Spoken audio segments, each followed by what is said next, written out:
I hadn't expected my mother's call to ruin my day, but that's exactly what it did. I'm Tessa Morris, 38, head of marketing at Prime Global Solutions. After my divorce from Mark last year, I'd finally started feeling like I had my life together. My apartment was paid off, my career was thriving, and for once, I was focusing on myself. The phone rang while I was reviewing quarterly projections. Mom's name flashed across my screen, and I smiled. That smile vanished the moment I answered. Tessa, your father and I will have our 40th anniversary in 3 weeks, she announced without even saying hello. We're having it at home because your Aunt Marge hates restaurants. We've decided what you'll give us. I sighed heavily, leaning back in my office chair. The last time they decided on a gift, it was a trip to Hawaii for Christmas. I'd spent over $5,000 on that vacation, telling myself they deserved it after supporting me through college.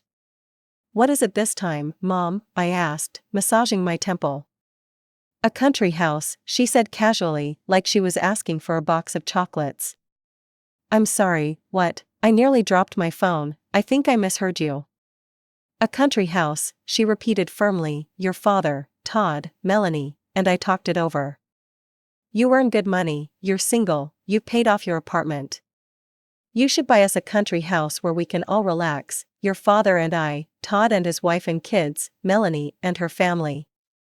My younger siblings, Todd and Melanie, had always been my parents' favorites. They'd gotten married young, had kids right away, and somehow that made them more worthy of my parents' approval despite my career success. Mom, I struggled to find words that weren't obscenities. That's a huge expense. I can't just buy a house. Well, we've already looked at some properties, she continued, ignoring my protest. There's a nice one about an hour outside the city. Mom, we need to talk about this in person, I said firmly. I'll come over tomorrow evening. There's nothing to discuss, Tessa, she said sharply, but if you want to talk, fine. Come over around 6. She hung up before I could respond.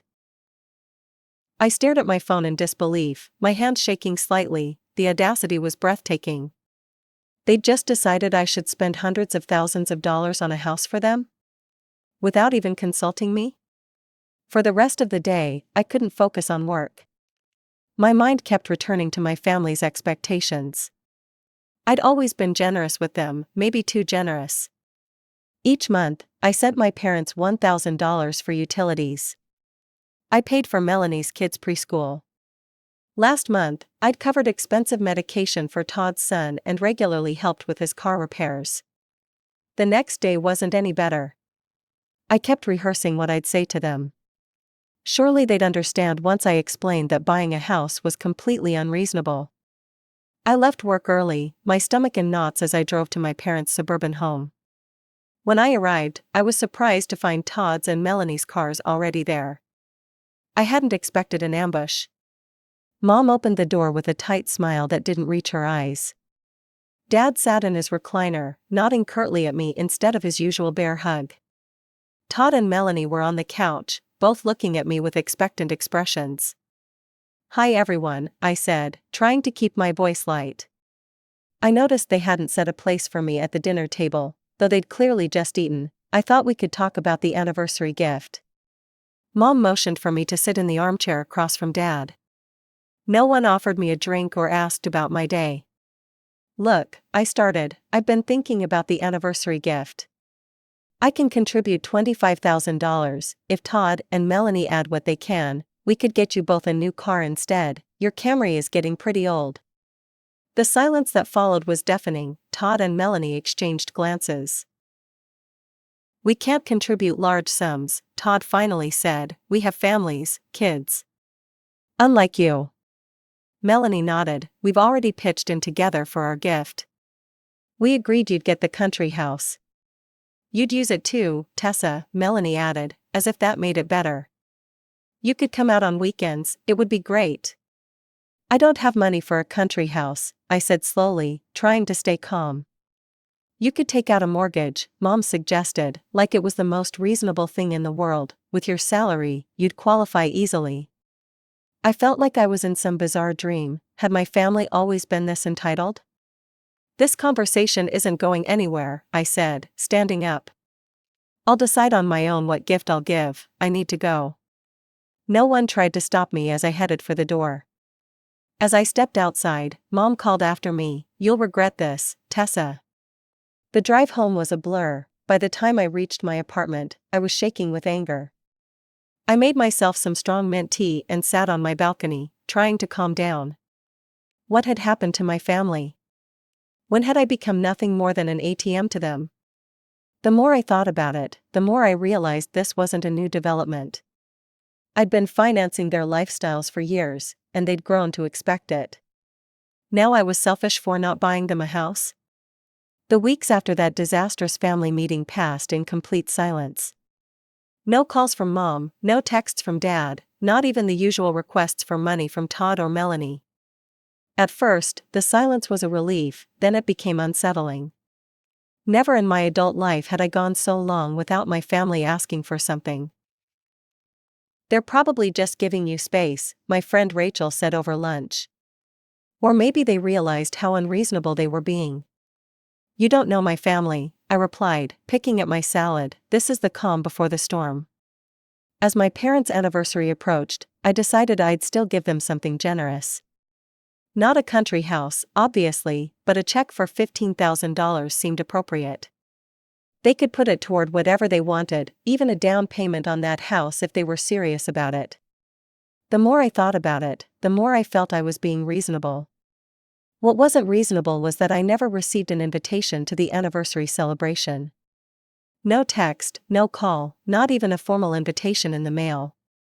I knew when and where it would be, 6 p.m. at their house on the 18th, because they'd mentioned it before. I assumed I was still expected to attend, invitation or not. 2 days before the anniversary, my phone rang. It was Aunt Claire, Dad's cousin. We'd always gotten along well, though we didn't talk often. "Tessa, are you free for coffee this afternoon?" she asked. "I need to talk to you about something. How about Café Luna at 3? I arrived at the cafe early, ordering a cappuccino while I waited. Claire walked in a few minutes later, her expression grim as she sat down across from me. "I was at your parents' house yesterday," she began without preamble. "I overheard something I think you should know about." My stomach tightened. "What is it?"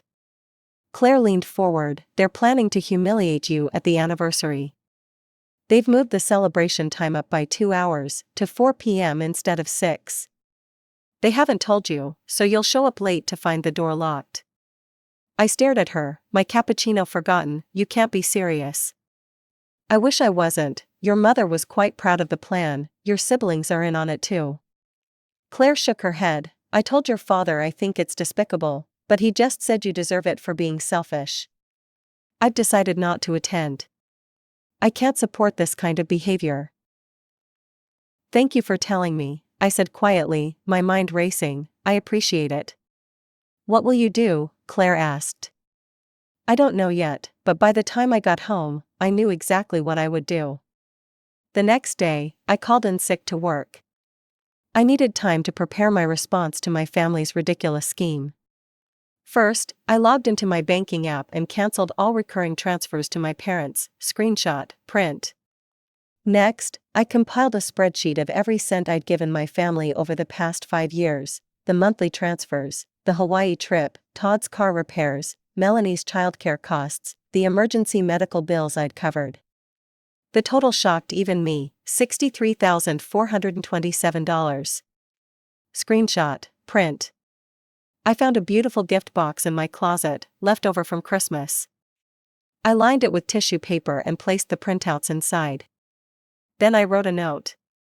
"Dear family, I had planned to give you $15,000 for your anniversary. Instead, I'm giving you this, a complete end to my financial support. The attached documents show I've already given you over $60,000 in recent years. That seems sufficient. From this day forward, I will no longer fund your lifestyles. In fact, I will no longer be part of your lives at all. This is my gift to myself. Goodbye, Tessa." I folded the note, placed it on top of the printouts, and closed the box. I wrapped it in elegant silver paper and tied it with a blue ribbon. It looked beautiful, the perfect Trojan horse. On the day of the anniversary, I drove to my parents' house at 5:45 p.m. Just as Claire had warned, cars filled the driveway and lined the street. The celebration was clearly well underway. I parked a little distance from the house and waited in my car for 15 minutes, steeling myself for what I was about to do. At 6 p.m., I walked up to the front door. Sure enough, there was a handwritten sign, "Welcome to our 40th anniversary, everyone is welcome, except Tessa." Despite expecting it, the sign hit me harder than I'd anticipated. These were the people who were supposed to love me unconditionally. Instead, they'd planned this childish, cruel exclusion because I wouldn't buy them a house. I didn't knock or try to enter. I simply placed my gift box on the welcome mat, rang the doorbell, and walked away. I heard the door open behind me as I reached my car, but I didn't look back. I drove away with a strange mix of grief and liberation washing over me. By the time I got home, my phone was blowing up. 6 missed calls from Mom. 4 from Dad. Texts from both Todd and Melanie. It was just a joke. "Come back, Mom. We need to talk about this, Dad. You're overreacting, Todd. Mom says they need money for dental work next month, Melanie." I read each message with growing disbelief. Even now, they didn't get it. Even now, my family was asking for money. I blocked all their numbers without replying, then poured myself a glass of wine and stood on my balcony, watching the sunset. For the first time in years, I felt the weight of obligation lifting from my shoulders. I was done being their personal bank. I was done prioritizing their needs over my own. I was done.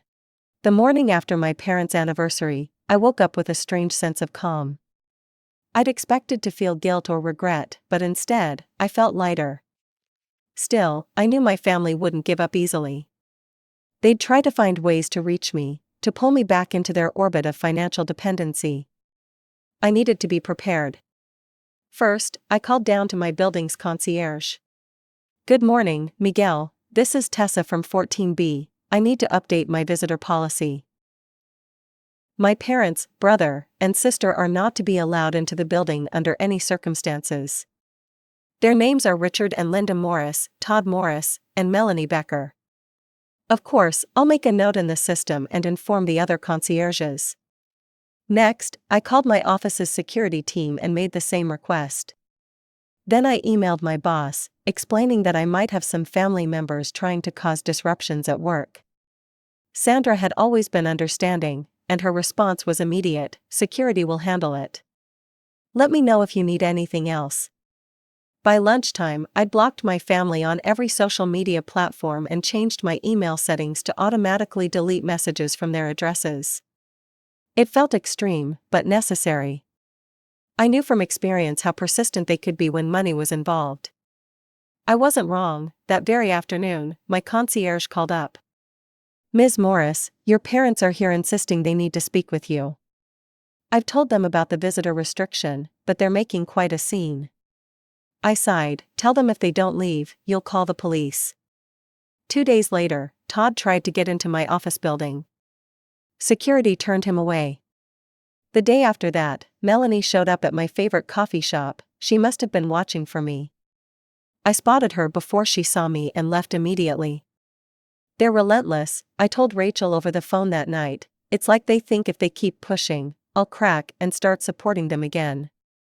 "They probably do think that," Rachel replied. "You've always given in before." She was right. For years, whenever my family pressured me, I'd eventually cave. This time was different, though. The sign on the door had been a turning point, concrete proof that they saw me as nothing more than a resource to exploit. A week after the anniversary, Aunt Claire called. "I thought you should know what's happening," she said. "Your mother is furious. She's been telling everyone that you abandoned the family. But some of us have noticed that she and your father have been making some adjustments."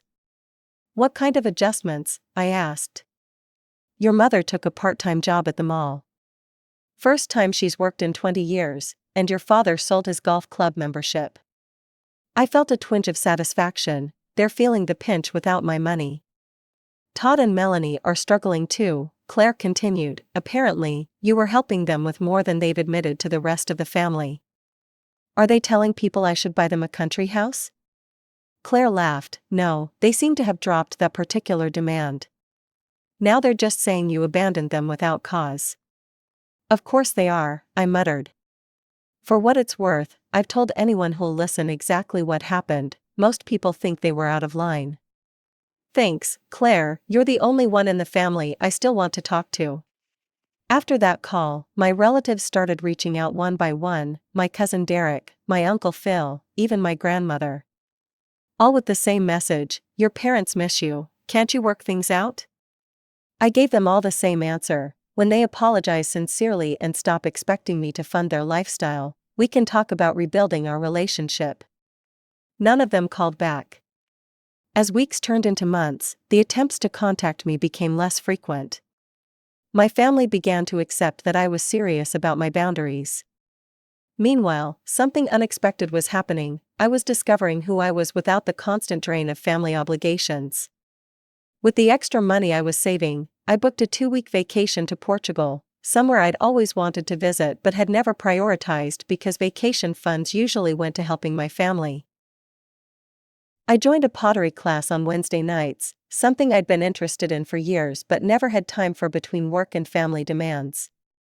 Most significantly, I started dating again. After my divorce from Mark, I'd convinced myself I was better off alone. The truth was, I'd been too busy taking care of my family to put energy into my romantic life. I met Alex at my pottery class. He was terrible at making pots. His first attempt looked more like a deflated football than a bowl, but he made me laugh. After class, he asked if I wanted to grab coffee. I should warn you, he said as we settled at a cafe table, I'm not just bad at pottery. I'm bad at most artistic endeavors, but I keep trying new things anyway. I smiled. I admire that. I've spent too many years not trying new things. Our coffee date turned into dinner, dinner turned into weekend hikes. Soon, we were seeing each other regularly. Alex was different from anyone I'd dated before, thoughtful, independent, and completely undemanding. He never asked me for anything except my time and attention. One evening, about 3 months after I'd cut off my family, Alex and I were cooking dinner at my apartment when my phone rang. It was a number I didn't recognize, but I answered anyway. Hello? Tessa, it's Mom. I nearly dropped the phone. She must have been calling from a friend's number to get past my blocks. I have nothing to say to you, I said coldly, preparing to hang up. Wait, she cried, please, just listen, we're struggling, Tessa. The utilities are past due, and your father's prescription costs went up, we need your help. I closed my eyes, feeling the familiar pull of guilt. For a moment, I almost wavered. Mom, I spent years helping you all, years. And you repaid me by demanding I buy you a house, then trying to humiliate me when I refused. I'm done. But we're family, she insisted, her voice breaking. Family helps family. Yes, they do, I agreed, but it goes both ways. Goodbye, Mom. I hung up and blocked the new number. Alex looked at me questioningly. Everything okay? I took a deep breath. It will be. That was my mother. We're estranged. Do you want to talk about it? I surprised myself by nodding. Actually, I think I do. That night, I told Alex everything: the country house demand, the anniversary ambush, the years of financial drain. He listened without interrupting, his expression shifting between disbelief and sympathy. I've never heard anything like it, he said when I finished. They really expected you to buy them a house? And take out a mortgage to do it, I added, shaking my head. Looking back, I can see they'd been using me for years. I was just too caught up in being the good daughter to notice. What will you do if they keep trying to contact you? I sighed, leaning back against the couch. Keep blocking them, I guess. I'm not ready to let them back into my life, maybe I never will be. Over the next few weeks, my mother tried calling from 3 more unknown numbers. Each time, I hung up and blocked the number. My father sent a letter to my office, which I returned unopened. Todd showed up at my pottery class one evening. He must have followed me there, but I walked out before he could approach me. Each attempt at contact only strengthened my resolve. "You seem different," Sandra commented during our monthly review meeting at work, "more focused, more confident. Whatever changes you've made in your personal life, they're reflecting positively on your work." She was right. Without the constant stress of my family's demands, I was thriving professionally. My team had just landed 2 major accounts, and I was being considered for a promotion to VP of Marketing. "I've made some difficult but necessary decisions," I told her, set some boundaries that were long overdue. "Well, keep it up," she said with an approving nod. "The executive team has noticed." 6 months after cutting ties with my family, I took Alex to Portugal with me. We spent 2 glorious weeks exploring historic cities, lounging on beaches, and eating incredible food. I didn't check my work email once. I didn't worry about what emergencies might be happening back home. I was fully present, fully engaged with the experience. As we walked along the beach under a star-filled sky, I realized I was happy. Not just temporarily pleased or briefly content, but deeply, fundamentally happy. I'd broken free from the toxic dynamic that had defined so much of my adult life, and in doing so, I'd discovered who I really was. When we returned home, a familiar anxiety began to creep back. My parents' attempts to contact me had lessened, but they hadn't stopped entirely. I was constantly bracing for the next ambush, the next guilt trip. "You need to talk to someone professional about this," Rachel suggested over brunch one Sunday. "A therapist could help you process everything and move forward." I was skeptical at first. I'd always prided myself on being self-sufficient, on handling my problems alone. But Rachel was persistent, and eventually, I made an appointment with a therapist she recommended. Dr. Levine was a woman in her 50s with kind eyes and a no-nonsense manner that immediately put me at ease. During our first session, I found myself pouring out everything, not just the country house incident, but years of feeling like I was never good enough, never doing enough for my family. "What you're describing is financial abuse," she said after listening carefully. "Your family was exploiting you economically, and when you refused their increasingly unreasonable demands, they tried to punish you emotionally." "Financial abuse?" I repeated, surprised by the term. I thought that was something that happened in marriages. "It can happen in any relationship where there's a power dynamic," she explained. "In your case, they wielded emotional power, the threat of withholding love and approval, to extract financial resources from you." Something clicked into place as she spoke. I wasn't being selfish by cutting them off, I was protecting myself from abuse. Over the next few months, therapy helped me process my guilt and anger. I learned to recognize the manipulation tactics my family had used, and I began to understand why I'd been so susceptible to them. Most importantly, I learned that I didn't need to feel responsible for my family's financial well-being. They were adults who had made their own choices. Around the 1-year mark of my family estrangement, Aunt Claire called with news. "Your mother quit her job at the mall," she told me. "Your father's fixed up the old Camry instead of buying a new car. Todd moved to a smaller apartment, and Melanie's husband took a second job." "Are they still bad-mouthing me to everyone?" I asked. Claire hesitated. "Less than before. I think they're starting to realize how much they depended on you. Your mother even admitted to me that asking for the country house was perhaps too much." I snorted. "Perhaps?" "It's not an apology," Claire acknowledged, "but it's the closest I've heard to one." I didn't respond to this information immediately. I let it sit with me, discussing it with Dr. Levine in our next session. "Do you want to reconnect with them?" she asked. I considered this carefully. Not yet, maybe not ever on the same terms as before. If they genuinely apologized and respected my boundaries going forward, I might consider limited contact. But I won't go back to being their ATM. "That sounds like a healthy position," she nodded approvingly. That evening, Alex and I sat on my balcony, watching the city lights come on as dusk fell. We'd been dating for nearly 9 months, and he'd recently moved some of his things into my apartment. It wasn't official cohabitation yet, but we were heading in that direction. "My aunt says my family is struggling to adjust to life without my financial support," I told him. How do you feel about that? I took a sip of wine, considering, vindicated. Honestly, they took me for granted for so long. Now they're discovering that actions have consequences. And if they apologize? Try to make amends? I don't know, I admitted. I'm not sure I could ever trust them again. But I've learned something important this year. I don't have to decide everything right now. I can take my time, see how I feel as more time passes. Alex smiled, squeezing my hand. That's the Tessa I know and love, taking care of herself first. Love, he'd said it casually, but it hung in the air between us. I smiled back at him, feeling that deep happiness again. I love you too, I said softly. Looking out at the city skyline, I felt at peace with my decisions. I had built boundaries, protected myself from those who would drain me dry, and created space for real love and connection. My bank account was healthier, yes, but more importantly, so was my heart.